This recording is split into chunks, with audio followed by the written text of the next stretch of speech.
Ibu Bapak dan saudara yang terkasih dalam nama Yesus, kita berjumpa kembali dalam edisi renungan harian. Dan hari ini Kamis 4 Agustus 2022, kita berjumpa kembali di dalam persekutuan kita dengan firman Tuhan. Bapak Ibu, sebagaimana biasa, mari kita awali persekutuan kita dengan firman Tuhan hari ini di dalam doa, hingga kita betul-betul dimampukan untuk memahami dan menghayati firman Tuhan yang akan menjadi perenungan bagi kita satu hari ini. Kita bersatu di dalam doa. Kita berdoa. Damai sejahtera Allah yang melampaui segala akal dan pikiran manusia, itulah kiranya yang menguasai hati dan pikirannya di dalam Yesus Kristus. Amin. Ibu Bapak dan saudara-saudaraku terkasih, firman Tuhan untuk kita hari ini Kamis 4 Agustus 2022 diambil dari Yehezkiel pasal 36 ayat 29.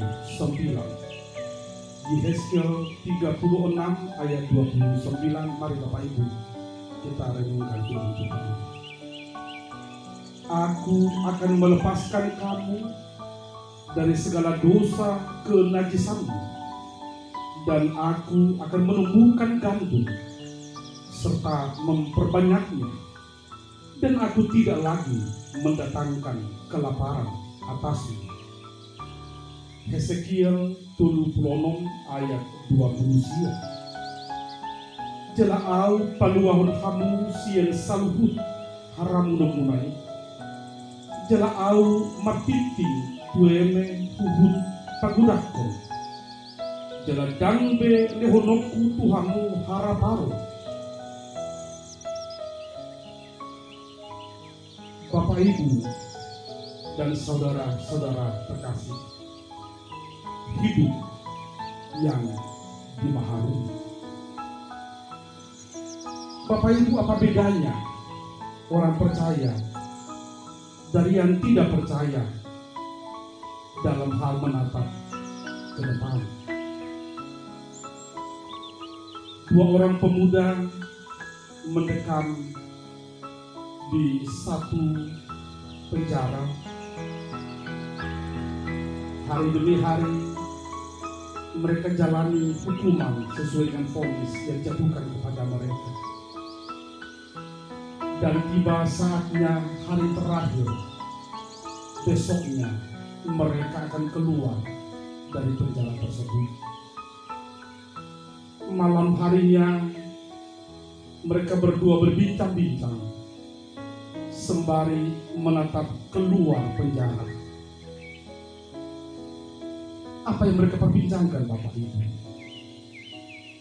Tentu masa depan mereka setelah keluar dari penjara. Si pemuda yang pertama, dia berkata, apa bedanya yang di penjara dengan yang sudah lepas dari penjara? Yang saya bayangkan nanti saya keluar dari penjara ini, saya kembali membaur dengan masyarakat, dan setiap orang yang berjumpa dengan saya akan mengejek saya. Mereka akan berkata, saya bekas narapidana. Masa depan saya akan suram. Lalu kesempatan bagi saya untuk berkembang akan sangat sulit, karena saya bekas narapidana. Saya bayangkan hidup saya ke depan penuh dengan kegelapan. Tetapi si pemuda yang kedua, Bapak Ibu, berbeda sekali. Lalu dia berkata, kalau saya berbeda, kalau saya nanti kembali ke masyarakat, bebas dari penjara ini, saya akan kembali bertemu dengan keluarga, bertemu dengan teman-teman, saya akan bebas berkarya, bekerja, walaupun ada banyak tantangan, saya bayangkan saya akan boleh kembali mengembangkan karier, bertumbuh seturut dengan kehendak Tuhan. Saya bayangkan masa depan saya akan cerah. Ibu bapak dan saudara-saudaraku, mengapa tatapan dan harapan mereka ke depan bertolak belakang, berbeda? Si pemuda yang pertama tidak punya pengharapan, unhopeless. Orang seperti itu kan melihat masa depan yang suram, penuh dengan kegelapan. Si pemuda yang kedua melihat masa depan yang cerah, karena ada pengharapan. Dia tahu ada tantangan, ada pergumulan, ada kesulitan, tetapi dia dimampukan keluar dari sana, dia dimampukan untuk bertumbuh karena ada Tuhan yang senantiasa menolong. Bapak, Ibu, dan saudara-saudaraku,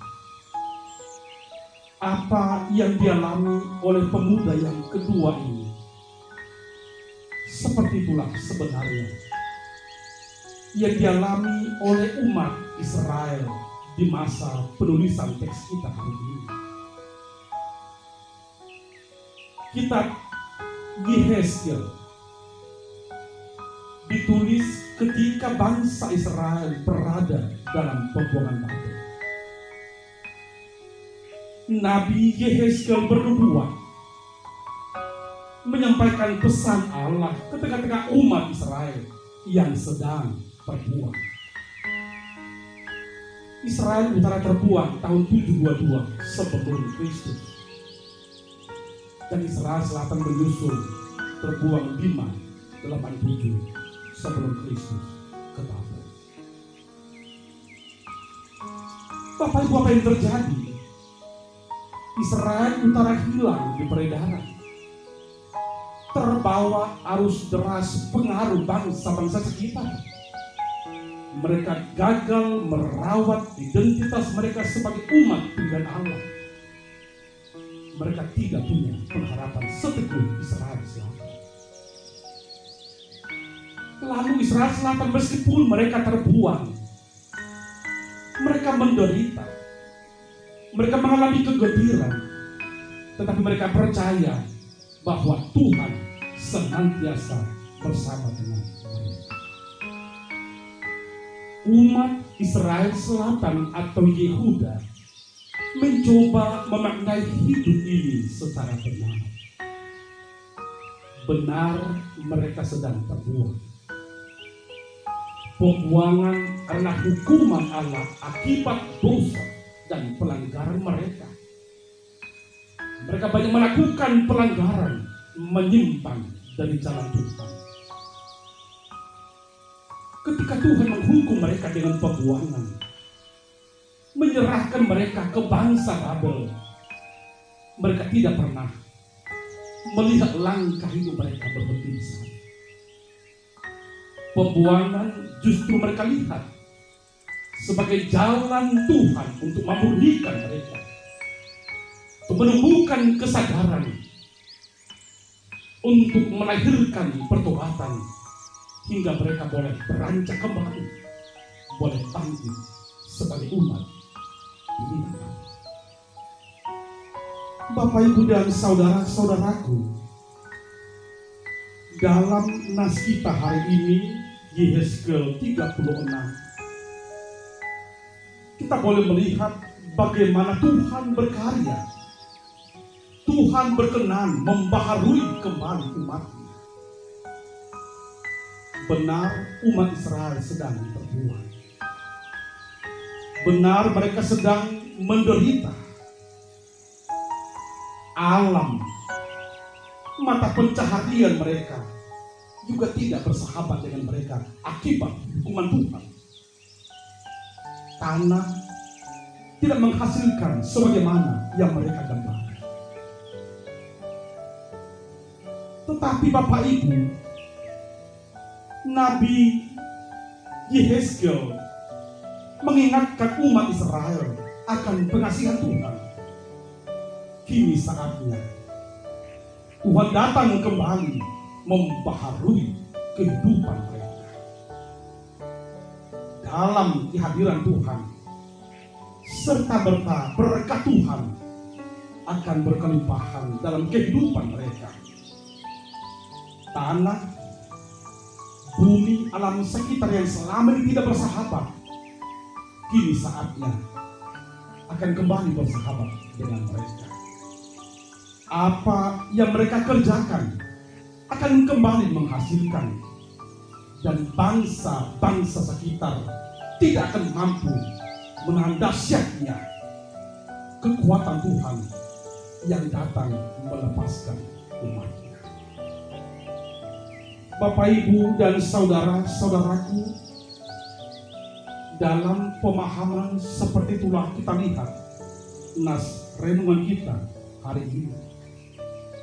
Nabi Yehezkiel mengingatkan umat Israel bahwa Tuhan akan datang melepaskan mereka dari segala dosa, kenajisan mereka.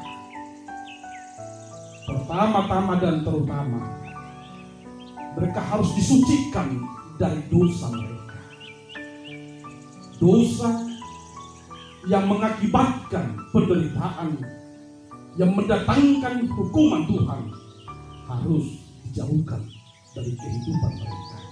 Itu artinya Bapak Ibu, pertama-tama dan terutama mereka harus memastikan bahwa kehidupan mereka jauh dari segala dosa dan kenajisan. Bapak Ibu, ketika kehidupan mereka sudah jauh dari dosa kenajisan, ini merupakan syarat untuk menerima keselamatan yang daripada Tuhan, menerima berkat Tuhan yang berkelimpahan. Dalam nas kita, Nabi Yehezkiel menegaskan kepada mereka bahwa ketika Tuhan datang, Tuhan akan menumbuhkan kembali gandum serta memperbanyaknya. Itu artinya tanah akan kembali menghasilkan apa yang mereka butuhkan dalam kehidupan mereka sehari-hari. Dan kelaparan tidak lagi terjadi di tengah-tengah mereka. Itu artinya Bapak Ibu, Tuhan Allah menghadirkan kesejahteraan di tengah umat yang mau bertobat, yang mau kembali ke jalan Tuhan. Bapak, Ibu, dan saudara-saudaraku, inilah firman Tuhan, perenungan bagi kita secara khusus dalam melakoni segala aktivitas kita satu hari ini. Kalau umat Israel perjanjian lama yang sedang berbuah adalah umat yang dibaharui, maka kita juga Bapak Ibu adalah umat yang dibaharui. Sejenak kita merenung Bapak Ibu, satu kritikan tajam kepada gereja-gereja arus utama atau mainstream masa kini ialah semakin merebaknya hidup yang tidak lagi berkorban, hidup yang suam kuku. Itu sebabnya banyak gereja yang menekankan renewal, kelahiran kembali, dan revival, kebangunan rohani, mengkritik gereja kita yang katanya penuh dengan kesuaman. Bapak, Ibu, dan saudara-saudaraku, mari lihat kritik ini secara positif. Kritik ini menjadi kritik yang konstruktif, menggugah kita, mengingatkan kita agar kita senantiasa sungguh-sungguh memelihara semangat iman, pengharapan yang berkobar-kobar. Ibu bapa dan saudara-saudaraku, satu hal yang sangat penting kita garis bawahi dari nas kita satu hari ini ialah keberdosaan kita. Dosa kenajisan kita berhubungan langsung dengan berhasil tidaknya bekerja kita. Yang sering terjadi ialah kita bekerja berlelah-lelah, kita menghabiskan waktu, menguras tenaga, berkeringat, bekerja dan bekerja, tetapi kita lupa bahwa sumber berkat, sumber pertolongan hanya dari Tuhan. Karena ya Bapak Ibu, ketika Tuhan masih memberikan kita kesempatan, memberikan kita waktu, mari lihat waktu ini tidak sebatas kronologi urutan waktu, tetapi sebuah kairos, sebuah kesempatan untuk membaharui diri. Pastikan Bapak Ibu bahwa kita adalah orang-orang yang sudah dibaharui. Mari pastikan Bapak Ibu, hidup kita sehat, jauh dari dosa, kenajisan. Dengan hidup yang seperti itu, maka lingkungan hidup, alam ini, apapun yang kita kerjakan akan menghasilkan, dan kelaparan, malapetaka, kesulitan hidup akan Tuhan jauhkan dari kehidupan kita. Betapa indahnya kehidupan kita Bapak Ibu, ketika kita selalu melakoni setiap aktivitas kita di dalam hidup yang berpengharapan. Walaupun banyak tantangan, kesulitan hidup, kita tetap semangat karena ada Tuhan yang senantiasa menolong dan menguatkan kita. Selamat membaharui kehidupan, selamat menerima berkat Tuhan yang berkelimpahan, dan selamat berkarya. Amin.